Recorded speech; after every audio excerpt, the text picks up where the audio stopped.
Halo Sobat Easy Stock, kita mau bahas 10 saham sektor perindustrian yang paling cuan 1 tahun terakhir. Sini SKRN, Lion, CAKK, ABMM, BNBR, Mlia, Lian, KBLM, Toto. Oke, kita mau lihat valuasinya ya. Dengan Easy Stock. Easy Stock tuh Anda bisa cari di sini di Google Play Store. Anda ketik Easy Stock, ketemu seperti ini, Anda open, akan seperti ini. Ada 840 saham free of charge yang Anda bisa membandingkan nilai wajar, tertinggi dan terendah dengan harganya. Itu memakai metodenya Benjamin Graham, pakai bukunya Security Analysis dan Intelligent Investor, 2 buku pegangannya Warren Buffett, dan ini aplikasinya ada di Indonesia, baru Bursa Efek Indonesia. Dan ini kita lihat langsung. Sini. Kita lihat. Ini kok. Sorry, kita lihat lagi.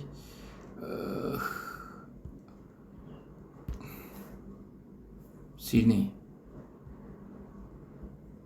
Singaraja Putra. Sorry, ini masih dalam up to date. Nah, kita lihat di sini. Sini jelas ya di sini ya. Satu small cap. Dari net current asset aja dia menghasilkan defisit modal kerja. Belum ditambah utang jangka panjang negatif 44 miliar. Ya kan? Free cash flow-nya itu ternyata tergerus rendah banget, cuma 65 juta. Sedangkan net income-nya itu yang 8 miliar. Karena di backend ini ada perhitungan-perhitungan financial engineering daripada emiten yang sah menurut sistem akuntansi ya. Itu kita kan nyari core value-nya ya di dalam core bisnisnya. Nah, terus kita lihat financial ratio, profit margin yang cuma 2% itu sangat tidak menarik. Sangat tidak menarik, udah dia net value-nya itu kalau dibilang book value-nya nih rendah banget. Bukan book value, net current asset value sebetulnya. Atau current asset quick ratio, ini rendah banget, ini nggak menarik sini. Oke, kita lihat lagi apa? Setelah sini kita lihat SKRN. SKRN Supergreen. Oke. Ini juga negatif. Kenapa? Net current assetnya dia itu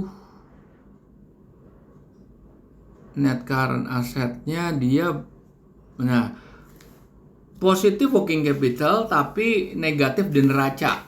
Abis itu dia punya free cash flow-nya negatif. Kenapa negatif? Balik lagi ada financial engineering di balik ini. Anda harus pelajari laporan keuangan yang audit ya. Anda buka semua sampai auditor's note, baru Anda bisa percaya kenapa angka ini negatifnya timbul. Padahal dia laba 116 miliar kan. Tuh. Bayar dividen pula 300. Bayar dividennya lebih tinggi daripada net income-nya kan. Dapat duit dari mana? Nah, nih.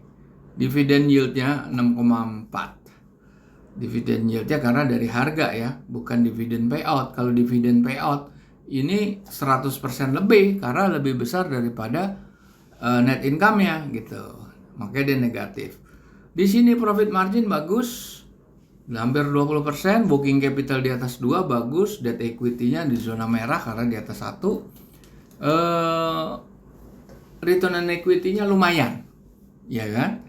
Tapi balik lagi di sini ada rekayasa finansial. Oke, kita lihat lagi apa? Lion yang bikin plastik kalau nggak salah metal. Oh, Lion Metal. Ini current price-nya 870, tapi nilai wajarnya bisa sampai 1.400 sampai 1.800, berarti bisa 60 sampai 2 kali lipat upside-nya. Laporan keuangan udah yang terakhir, revenue sangat konservatif, tapi dia small cap tuh, volumenya juga cuma 22.400. Dia debt free ya, kalau net current asset dikurangin, dia lunasin semua utang, dia bisa dan masih tersisa surplus di net cash flow. Free cash flow-nya positif 29 miliar. Tapi kita lihat ke bawahnya forward marginnya kurang menarik ya, cuma 6,1%. Benchmarknya kita pakai 10%. Return on equity-nya rendah. Working capital bagus, debt equity bagus, dan ini bukan perusahaan yang liquid. Tadi apa kita lihat? Apa nih? Lion kita lihat Lion.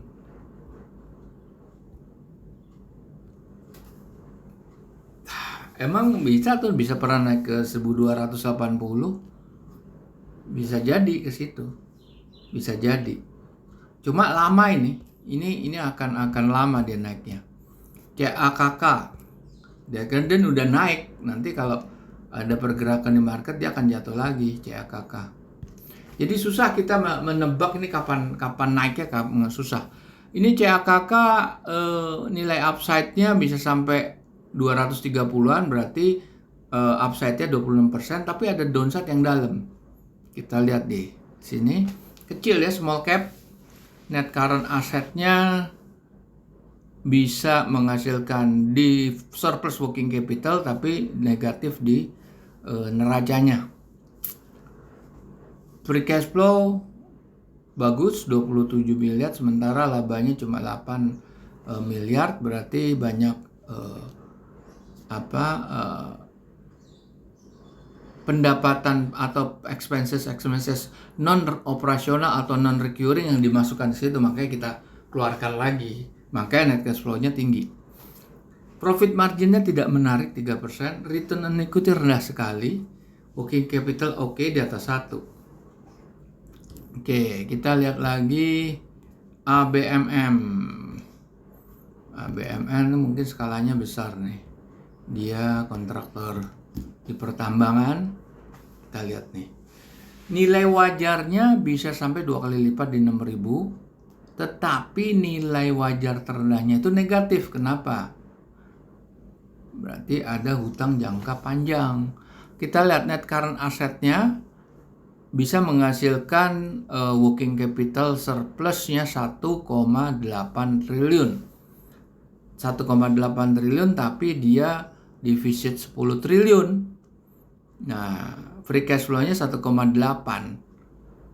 Karena ya net income 4,6 triliun tapi dia punya capex-nya tinggi tuh, hampir 4 triliun juga gitu. Makanya dia negatif nih di sini nih. Karena pengaruh hutang jangka panjang.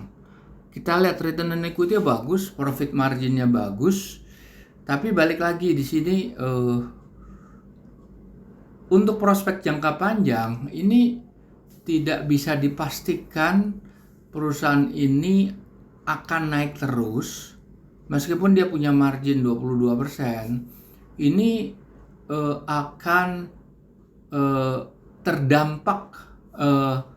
terdampak signifikan kalau call-nya turun kayak gini. Nah, kalau turun kayak gini, ini secara jangka panjang marginnya kan akan terkuras ya, yang tadinya 23% terkuras.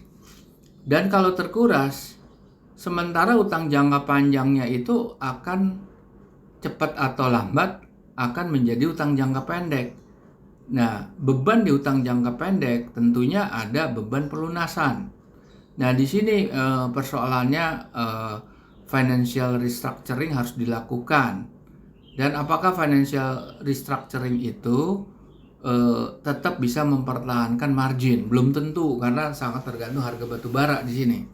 Oke, kita lihat lagi BNBR nih, Bakri ya. BNBR nggak menarik sama sekali, hancur nih. Kita lihat kenapa nih hancur. Kita lihat dia punya current asset 13,3 triliun, dia defisit working capital tuh hampir 2 triliun. Ya kan, 2 triliun belum ditambah lagi utang jangka panjang ya 2,5 triliun dan defisit.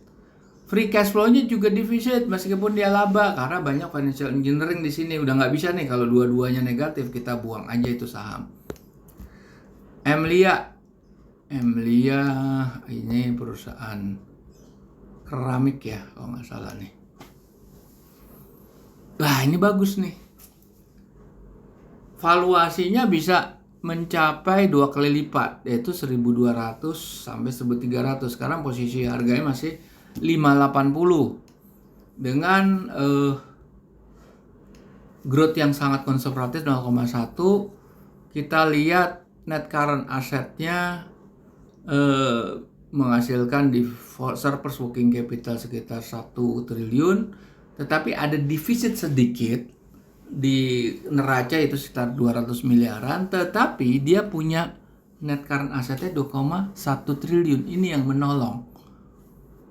Free cash flow-nya menolong nih sebetulnya. Free cash flow kan asalnya dari net current asset itu karena capex-nya kecil. Dia punya depresiasi mungkin berimbang dengan capex-nya. Kita lihat profit margin-nya bagus. Return on equity bagus. Working capital juga bagus. Ini masih layak ini. Emilia tuh di koleksi. Dian.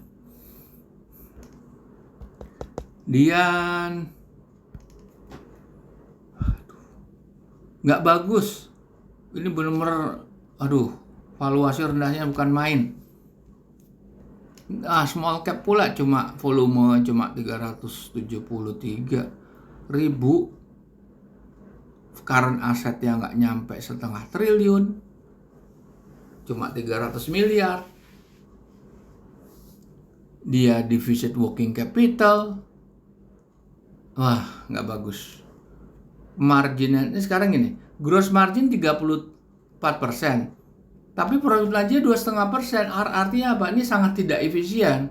Ini kebanyakan gaji pegawai atau kebanyakan pegawainya. Kemungkinan besar seperti itu. Return on equity-nya jelek. Oke. Kita lihat lagi KBLM. KBLM ini kabel nih, Kabelindo. KBLM.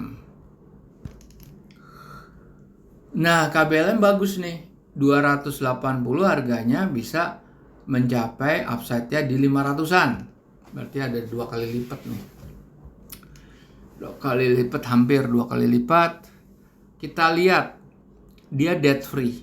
Cuma dia small cap tapi volumenya aktif 2,9 juta. Ya, volumenya tinggi nih volumenya. Dia bisa debt free dan dia punya free cash flow 34 miliar. Dia punya profit marginnya nih kecil nih. Masa profit margin cuma 1,2. Ya harganya ini pasti nggak aktif. Makanya harganya sebetulnya 280 ini bukan harga aktif. Kita lihat nih KLBM seperti apa. KBLM.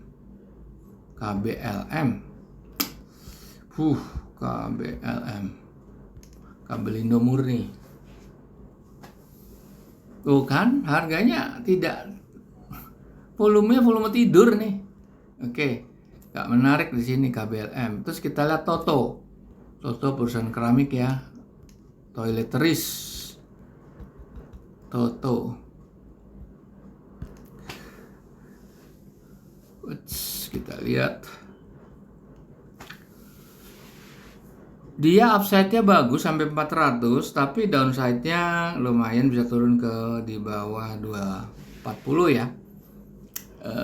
Dia punya current asset-nya bagus. Debt free tuh. Total utangnya cuma kita 1,2an. Debt free dia. Free cash flow-nya juga bagus. Volume perdagangan kecil. Coba kita lihat profit margin bagus. Return on equity ya belum mencapai standar 12%, tapi oke lah, bagus lah. Profit marginnya bagus, working capital di atas 2, bagus. Debt equity ya bagus. Kita lihat Toto.